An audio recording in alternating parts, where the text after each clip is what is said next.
Diving play by Ozzie. Long throw, you wouldn't believe it. Quisenberry sends him home unhappy. Ozzie stealing. The pitch swung on. Base hit. Here comes Ozzie. That's a winner.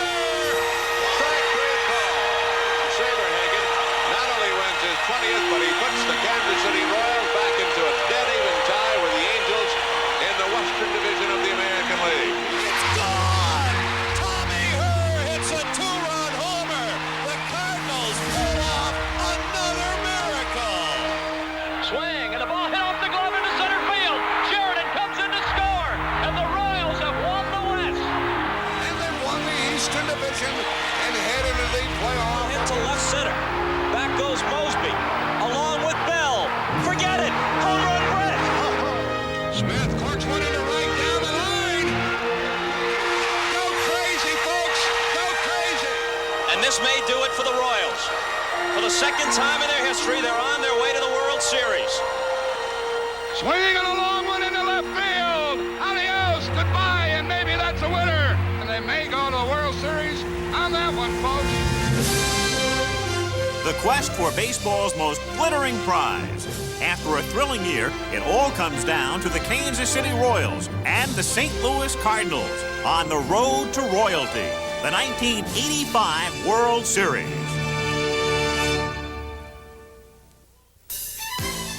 The 82nd World Series is a meeting of two intrastate rivals, the Royals of Kansas City and the Cardinals of St. Louis, and no Missouri compromise is in the offing.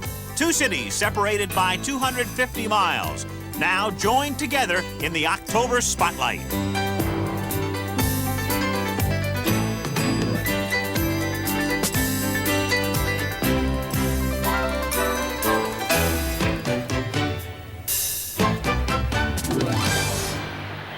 Game one at Royal Stadium, home of the American League champions. And first ball honors go to Mr. and Mrs. Ewing Kaufman of the Royals.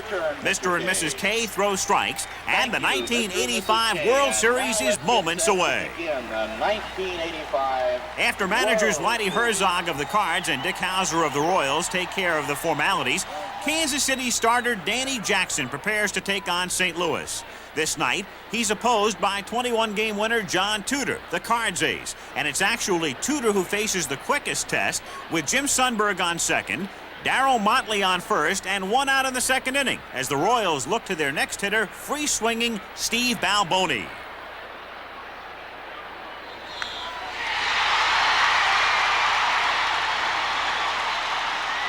Coming around to score the first run of the series is Sundberg, much to the delight of the sellout crowd of nearly 42,000.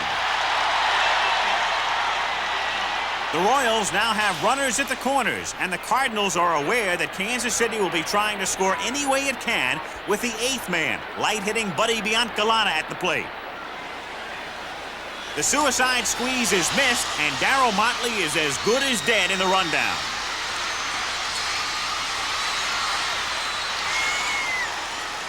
Coming out of the second inning with just one run, the Royals find themselves tied by the Cardinals in the third. And in the fourth, Tito Landrum stands in. Landrum has been standing in ever since the fourth game of the league championships, when an accident with a mechanized tarpaulin injured the knee of Vince Coleman, the rookie who stole 110 bases. But as Whitey Herzog knows, Landrum can be counted on. Our ball club wouldn't be here without Tito Landrum. We platoon with Andy Van Slyke, and every time we put him into a clutch situation or somebody gets hurt, he seems to respond. That's the kind of guy you want on your ball club. Another kind of guy you want is a proven, versatile veteran such as Cesar Cedeno, who came to the Redbirds in August in a trade with Cincinnati, and now finds himself in the World Series after 15 seasons in the big leagues.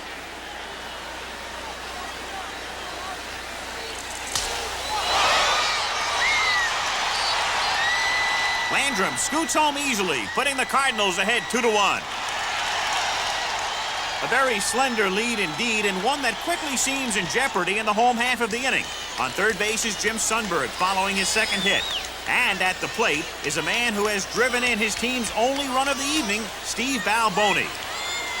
But keep your eye on this man, third baseman Terry Pendleton, who knows how to make the tough look easy. Just really was a pop-up over third base side. I just reacted. I just tried to throw the ball as straight to Darryl as possible.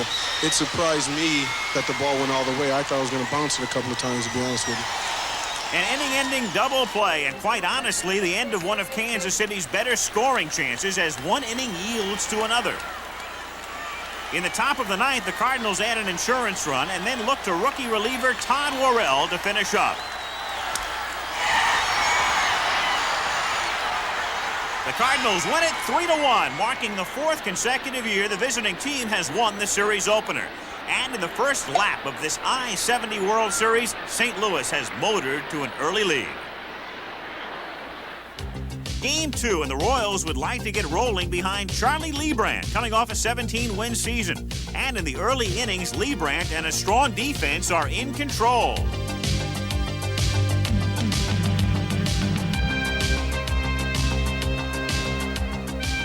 Showing no effects from a tough defeat in Game 4 of the championship series, Leibrandt allows only one base runner through the first 3 innings. Equally effective is his counterpart, Danny Cox, who won 18 games in his first full year. With both pitchers working well, the game moves quickly into the bottom of the fourth as the Royals look for a little stick. And they need look no further than steady George Brett, a .340 hitter in 5 postseason series.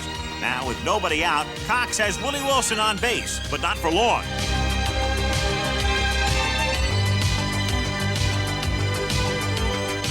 Coming all the way around, Wilson puts the Royals ahead 1-0 thanks to a double by Brett. Next, Frank White. At 35, he's the oldest player on the field, but his swing is still young. And with another run in, Kansas City goes up 2-0. Scoring runs has not come easily for the Royals in '85. They were next to last in the league, so when they have an opportunity, the Royals will take a chance, as they did in the 7th inning with Biancalana on second and former Cardinal Lonnie Smith at bat.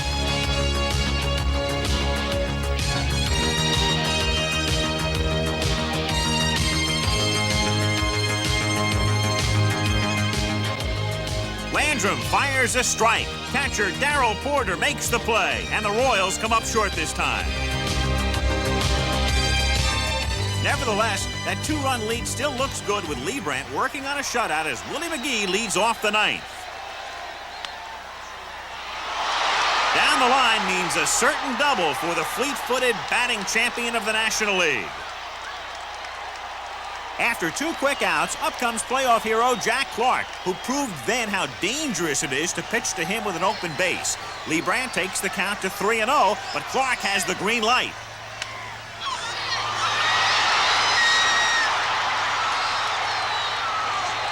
On the hit, the Cardinals draw to within a run. Due up next is Tito Landrum, with right-hander Dan Quisenberry warming up in the bullpen, but Dick Hauser elects to stay with his starter. Charlie wasn't losing his stuff. His stuff was good and his control was good. Gary Blaylock and I both agreed it was his game to win or lose.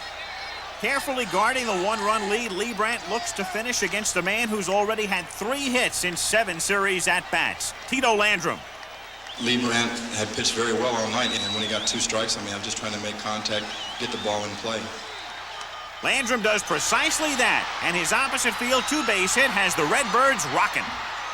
Boy, you just seen the dugout start to vibrate. We just felt something was in the cards, and it's been the characteristic of this ball club all year long. Hauser tries to shuffle the cards by issuing a walk to Cedeno, loading the bases, and that brings up Terry Pendleton in a definite pressure situation. I just tell myself, you have to settle down and relax and not try to go up and do too much. Just relax and see a good pitch and try to hit the ball hard. But few are relaxing at this oh-so-critical moment.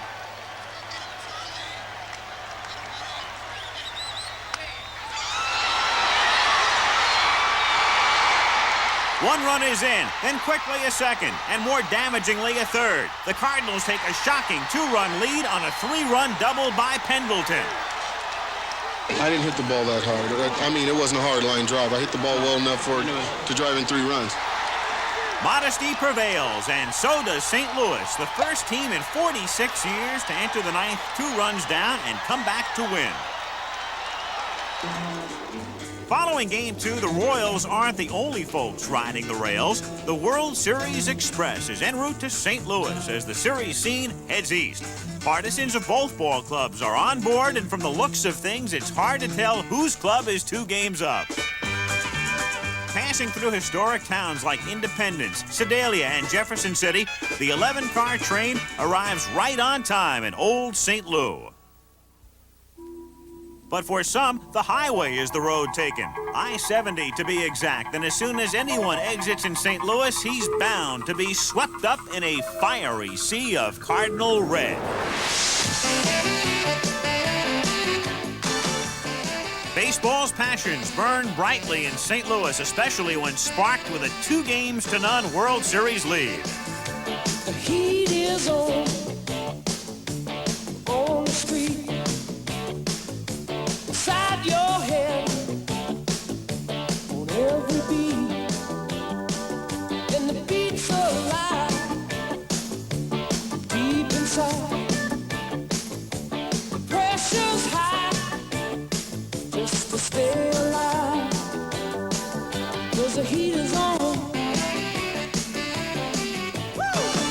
The temperature still climbing just before Game 3 as Cardinal Chairman August Busch Jr. presides over the Redbirds' 14th World Series appearance.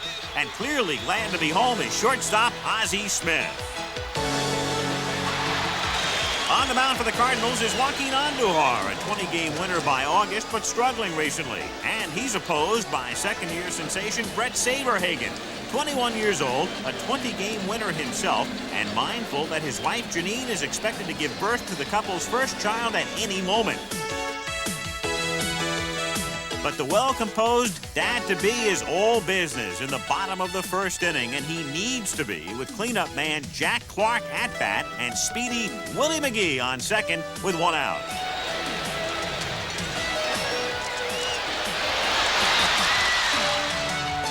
An inning-ending double play that clips the Redbirds' wings and gives the Royals a chance to take control. And that pays off in the 4th when Lonnie Smith, who started the season with St. Louis, steps up with 2 men in scoring position. 2 out, and Joaquin Andujar hoping the heat is on, his fastball. Right fielder Andy Van Slyke can't hang on, and 2 runs scamper home. Now, someone who can appreciate a knockout punch is heavyweight champ Michael Spinks, who some said was too small, just as others said Frank White wasn't big enough to bat cleanup. When I go to the plate, people are not going to look at me and say, well, this guy's got a chance to hit the ball out of the ballpark. But if I got my pitch, I can hit the ball out of any ballpark. In the 5th inning, White, the first second baseman to bat cleanup in a World Series since Jackie Robinson, belts this 2-run blast. I was surprised by that home run. It was just a ball that I was able to get on top of and drive. And the Royals are in the driver's seat, up 4-0 after 5. And by the end of 7, Kansas City leads 6-1. So a relaxed Brett Saberhagen can send a message to his wife that it's almost over. A message he relays to the Cardinals throughout the late innings in something of a different fashion. Hand in glove with the pitching is the Kansas City defense, and the two have kept the Cardinals in check all night long. With 2 out of the 9th, the Cardinals have managed just 1 run and 6 hits, and are about to see their 6-game postseason winning streak come to an end. Winning their first World Series contest since Game 4 in 1980, the Royals trounced the Cardinals 6-1 on Saberhagen's razor-sharp performance. Game 4, and another face-off in the Show Me series. Cardinal Red looks to the pitching star of the first game, John Tudor, who's won 15 straight decisions at home, while Royal Blue designates Bud Black, a 10-game winner in '85 who's both started and relieved in the postseason. The Cardinals enter Game 4 batting below 200, but in the second inning, Tito Landrum redefines the art of going with a pitch. It was a good pitch on the outside part of the plate, and I got the good part of the bat on the ball. The ball hooked back toward the right field line and found its way into the stands. An unlikely opposite field home run for Landrum, now 6 for 12 in the series and the benefactor of a 1-0 Cardinal lead. With the second fewest in the majors in '85, St. Louis has not made home run hitting its forte. But in the third inning, switch-hitting Willie McGee continues this unexpected flirtation with a long ball.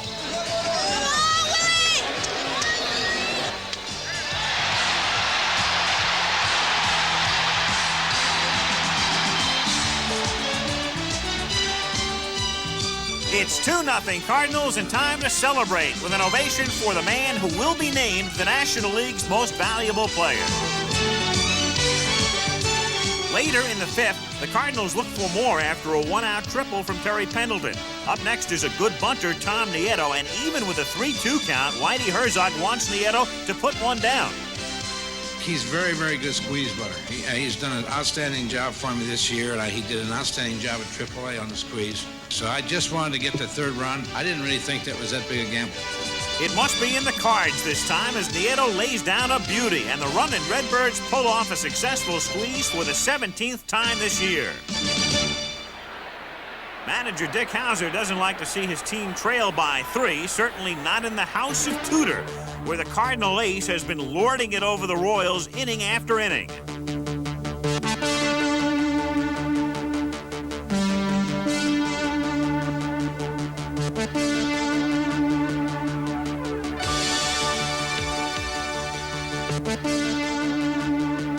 Yielding no runs and just 2 hits through 6 innings, Tudor has been breezing along. But with 2 out in the 7th inning, the smooth turns rough. Standing on second base is George Brett. On first is Jim Sundberg. At the plate is Steve Balboni, and Herzog is concerned about Tudor. When he was pitching to Balboni, it looked to me like he was trying to pitch around Balboni to pitch to Biancalana. I don't know whether he forgot that they probably pinch it. The left-hander is reminded of the possibilities, and Tudor finds them rather grim.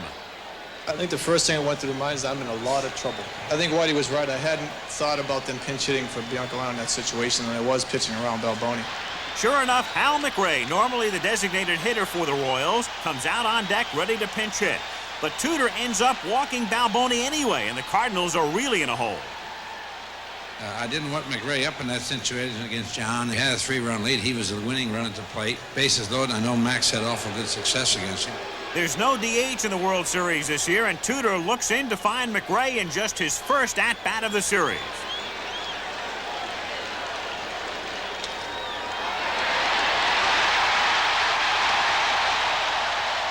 For the Royals, an opportunity squandered as the Cardinals get the cue to wrap things up. With 2 out of the 9th, John Tudor, who threw a major league leading 10 shutouts, now finishes his first in the World Series.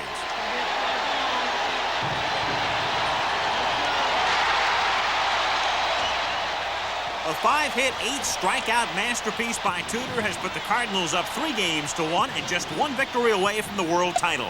Now confident, delighted Cardinal fans are singing the praises of St. Louis. Team, town, and World Series time.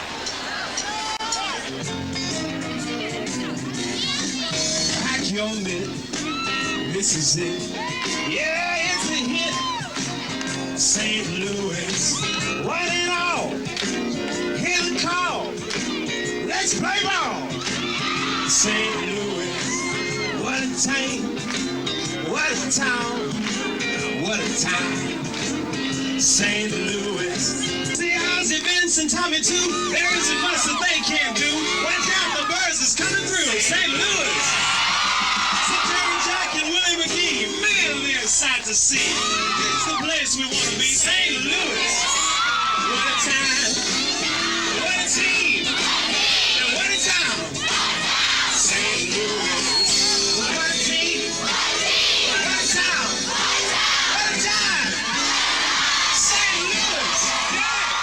While the Cardinal fires burn red hot, the bubbly goes on ice before Game 5. Is a post-game party in the offing, or will the road beckon both teams back to Kansas City?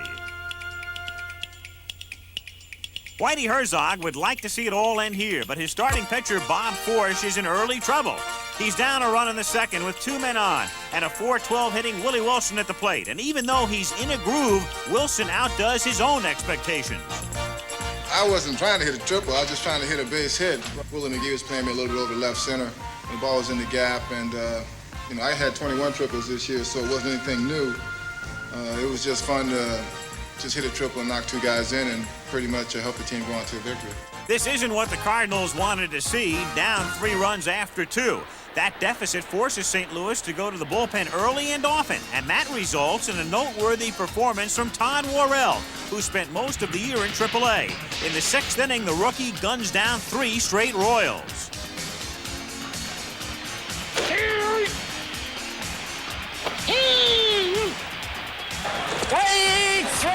In the 7th, that 90-mile-an-hour fastball is back for an encore. For Todd Worrell, 6 consecutive strikeouts and a page in the books as he ties a series record. With a comfortable 5-run lead in the 9th, Dick Howser is soon greatly discomforted by what happens as George Brett gives new meaning to all out. A hard landing for a Royal on unfamiliar turf. The reason I went into the dugout, first of all, is in that area, which is the only ballpark I've ever played in, doesn't have a warning track in front of the dugout. Usually if you slide on dirt or you slide on the warning track on AstroTurf fields, and you don't slide like that. I slid and picked up speed, and it seemed like my legs just came off from underneath me and went flying through the dugout, and it happened so quick. I didn't even realize what happened until after the game. Everybody was so concerned if I was hurt or not. I didn't have an acre of pain on me. The only thing that happened was Lee May poked me in the right eye. It's easy to recognize greatness in any uniform. And with 2 out of the 9th and a 6-1 Royal lead, it's also clear that 23-year-old Danny Jackson has pitched brilliantly. At least for now, the Royals have called off that Cardinal victory party. And though no team in series history has lost the first 2 games at home and gone on to win, the Royals, with a victory in Game 5, will now have a chance to try. For both teams, a trip west awaits, a 250-mile journey with series destiny on the other end.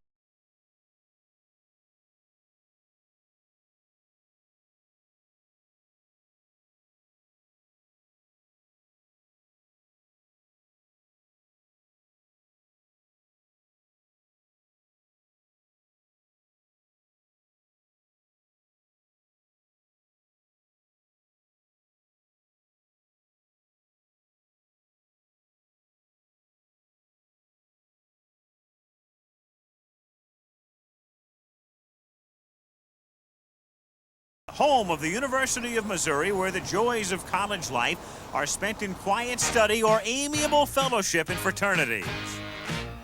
Here, 2 frat brothers combine both as they reprove Newtonian physics. But this October, the members of Pi Kappa Phi were faced with a problem in geography in a house divided with brother against brother.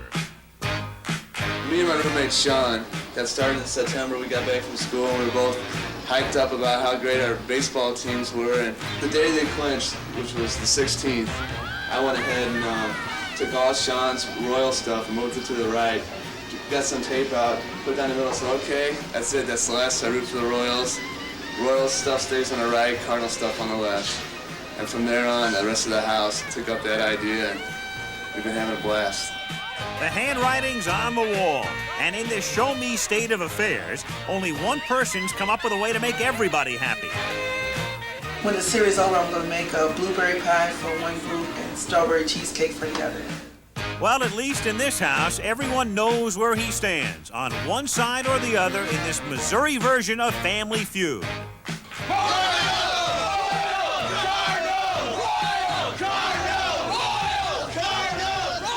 Well, it's back on the road again, and on to the celebrated town of Kansas City, where everything is up to date, especially its baseball. Game 6, Royal Stadium filled to capacity once again, and it feels like the whole world is watching this battle for baseball supremacy. This is no mere Ozark Mountain squabble. This is the World Series. One skilled Cardinal strategist named Herzog matched against his Royal counterpart, Dick Howser. One strong, young pitcher named Danny Cox taking on a hard-luck but determined Charlie Leibrandt. This is an evenly matched struggle, and as the duel begins, sweet-picking shortstops lead the way.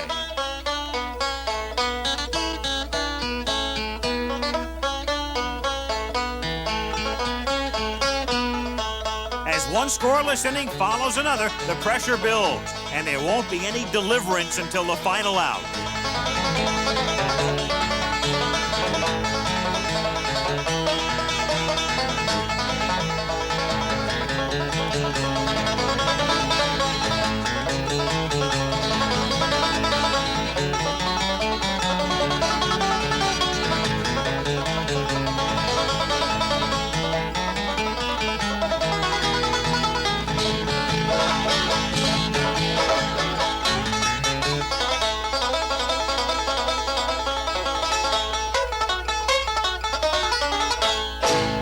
After 7 innings, the scoreboard tells the deadlocked story. But in the 8th, the Cardinals threaten. Representing the potential series-winning run is Terry Pendleton on second base with 1 out as Cesar Cedeno stands at first. And trying to ward off deja vu is Charlie Leibrandt as an ever-patient Dick Hauser watches the Cardinals make a move. Batting for the St. Louis pitcher, Cox. Number 25, Ryan Harper. Leibrandt quickly runs the count to 1-2.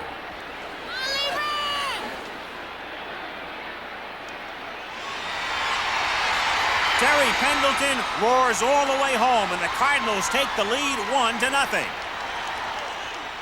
In a series where the runs have been few indeed, that 1-run advantage seems insurmountable.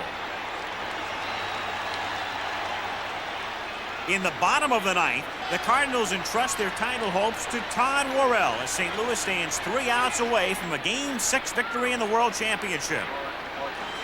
Leading off the inning is a pinch hitter, George Orta.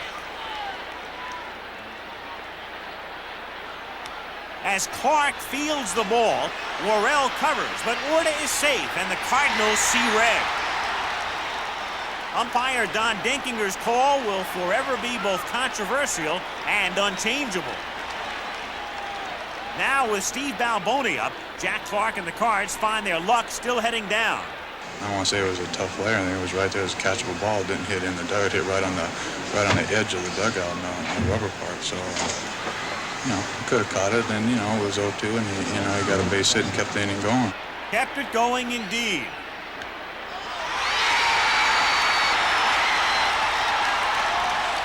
With nobody out, the Royals have 2 men on, and Dick Hauser sends in a pinch runner for Balboni, Onyx Concepcion.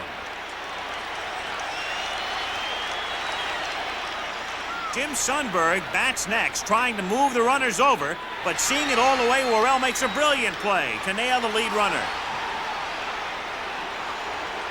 Now, making just his 3rd trip to the plate in the series, Hal McRae pinch hits with 1 out.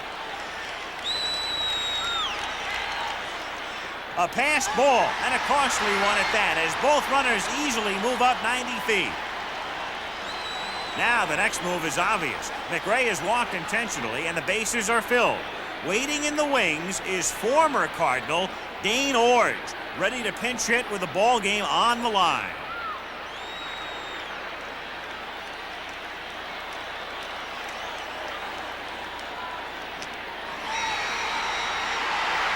One run is in to tie, and racing around from second is Sundberg. He's safe, and the Royals have done it.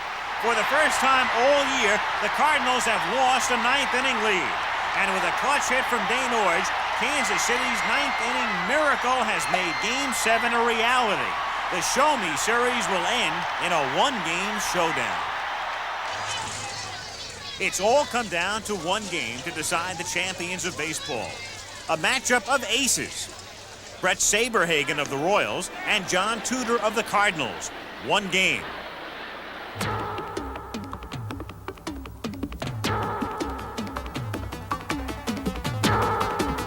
For the Cardinals, it's the end of a season that saw them win 101 games and overtake the Dodgers in the league championships.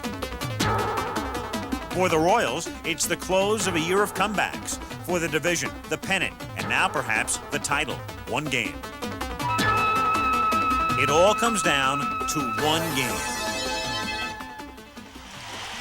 At the start, neither team has made much of a dent.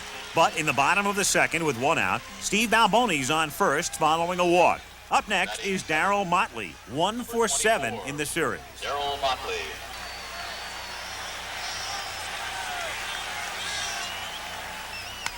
Motley hits a long drive to left that's deep enough, but heads foul. But the disappointment of the moment manages to show a crack in the door. Out of my frustration, I banged the handle of it on the ground, and I thought I heard it crack, but it was a lot of noise in the stadium, and I wasn't sure. And I got to the plate, and I looked at it, and it had a crack in it, so I called for another bat. Rearmed with a solid piece of wood, Motley on a 3-2 count reduplicates his stroke with one slight difference.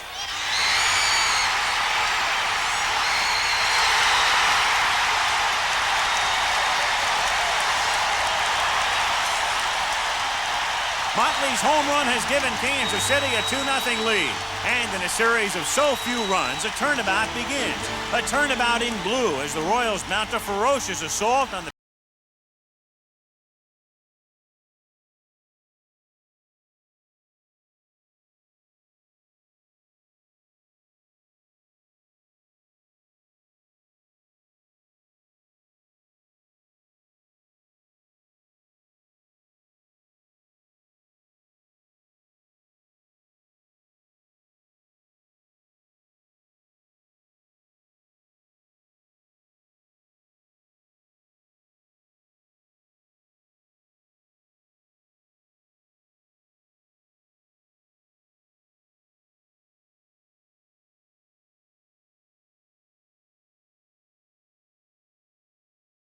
margin, especially with the soon-to-be-named most valuable player of the series, Brett Saberhagen, on the mound.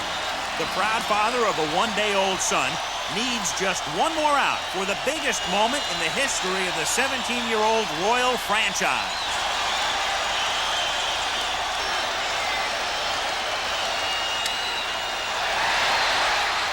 Darryl Motley awaits, and the Kansas City Royals are world champions.